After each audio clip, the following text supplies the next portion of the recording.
Hey folks, this is a short video explaining how I replaced my drum shaft and my sprocket shaft, stainless shafts, on my Hobie Mirage drive.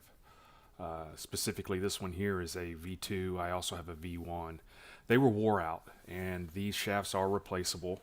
So I decided just to take my caliper and measure, and it's 3/8 for the sprocket shaft and 1/2 inch for the drum shaft.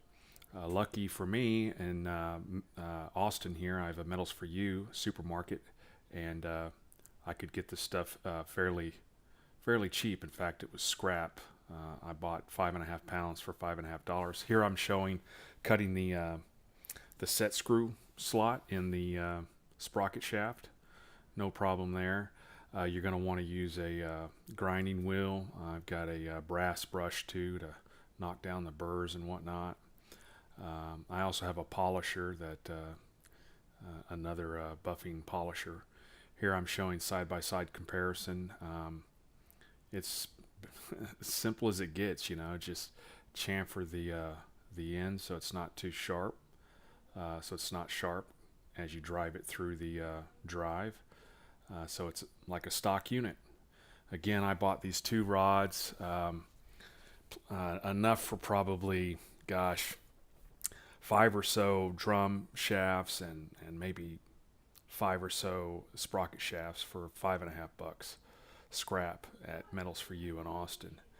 That's my Porter band electric bandsaw. That saves a lot of elbow grease. Here I'm squaring off the end, and then I'm going to do a taper on the drum shaft, just like the stock. The V2 has knurled splines in the center of it. I'm going to show how I adapted that. I just used a Dremel cutting wheel, taped off the exact center, and then when I installed it into the drum, I used a small carpenter square to get the spacing equal on either side, and I used some plastic bonder epoxy from JB Weld, I believe, or Loctite, I can't remember. But it worked. I just wanted to share this with the community. This is an option if you want to save some money. I think the shafts are $20, give or take. And oh, by the way, the retail the retail on this stock is not that expensive. Um,